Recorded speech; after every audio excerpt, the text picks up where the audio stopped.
Hey, I'm Dave. Welcome to my shop. This video is brought to you by me. About a year ago now, I released a book for people who are on the spectrum or feel that they might be, and for those that love them, live with them, or work with them. It was called Secrets of the Autistic Millionaire, and it's got nothing to do with money and everything to do with living a successful life on the spectrum. Be sure to check out the free sample at Amazon using the link in the video description.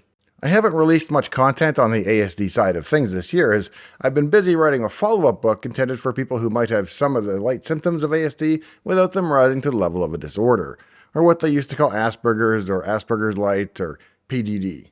I thought I would run some of the topic drafts by you here and get some feedback from you in the comments. What do you like? What do you disagree with? I changed the name of the Autism Focus channel to A Little Bit Autistic, in case you've noticed the change. I'm going to release this one video on both channels, and then, now that people know about it, I'll keep the ASD content on the other channel.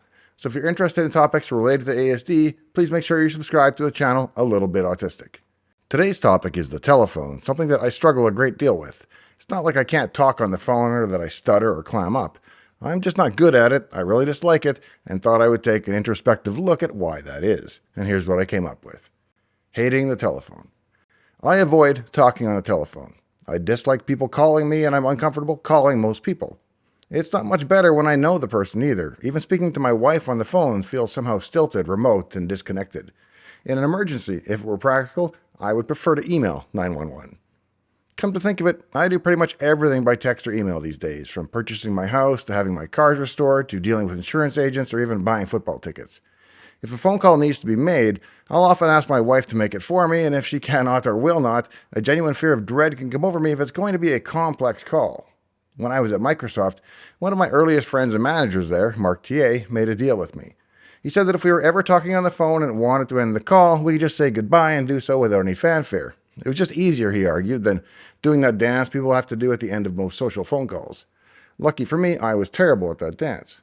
And to this day, I'm still not sure whether this offer was for his benefit or mine. People with autism may have difficulty using a telephone for a number of other reasons, some of which may even seem paradoxical at first. For example, they may like using a telephone because they find it overwhelming or stressful to attempt to initiate or accept a phone call on the telephone. Perhaps that's because they're not able to see the person with whom they are talking, and they have difficulty not being able to see the nonverbal cues such as facial expressions and body language. In my own case, because I'm never quite sure when it's my turn to talk, it can lead to poor conversation flow at best and create confusion at worst. As a contrived example, somebody might make a statement as banal as, "I believe in discount bus passes for war widows." Now, there's an implied social contract amongst the neurotypical whereby if somebody makes such a statement that calls for a prompt response, they expect an immediate agreement, such as, "Yes, of course."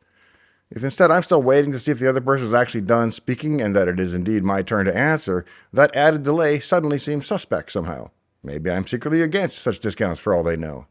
Such a mistake can create a misunderstanding, and somebody with ASD might even then have a hard time noticing the sudden discomfort in the other party. Or if they sense it at all, they might be oblivious to the reason why it happened. These misunderstandings may not occur during an in-person conversation because the listener with ASD may get whatever the prompt is via the speaker's facial expressions or body language. So where's the paradox?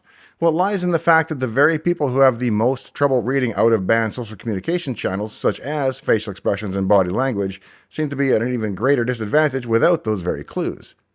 If they can read them only poorly, why would they still create a marked deficit when absent? Perhaps this all goes back to mind blindness and how difficult it can be for some people to construct their theory of the other, which is to say, what the other person is really thinking. On the telephone, there are numerous techniques that neurotypical people consistently use to communicate nonverbal cues in a telephone conversation, and they are only available partially or not at all to some people on the spectrum. The following are but a few examples.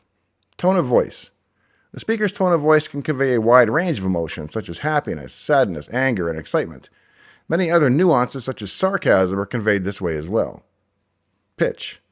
Changes in pitch, which might escape the person on the spectrum, can imply many emotions. They can also communicate the listener's base level of enthusiasm or boredom. Volume. The volume with which a person is speaking can convey enthusiasm, frustration, or even an implied need to keep the information confidential. Volume can also be used to emphasize a point of conversation. Changes in inflection, such as a rising or falling intonation, can reveal the speaker's emotional state as well. They can be used to imply that a statement is actually a question or should be answered or challenged, and all of these cues can be missed. If an eyebrow is raised quizzically in the forest and nobody is around to see it, does it make any noise? Well, it doesn't on the phone. Pauses. Pauses are often inserted into speech to indicate hesitancy, emphasis, incredulity, or, as noted earlier, to seek confirmation of a statement. Pacing. The speed with which a person speaks, as well as changes in that pace, can indicate excitement or enthusiasm. Fast pacing might also be used to indicate a need to break the conversation off short due to some other pressing need or commitment. In general, those on the spectrum can often have difficulty interpreting such nonverbal cues, but the degree to which any one person is impacted is, of course, highly variable. Thanks for listening today. If you found today's short topic to be entertaining or informative, please consider leaving a like on the video and subscribing to the A Little Bit Autistic channel for future topics. In the meantime and in between time, I hope to see you next time, right here in Dave's Garage.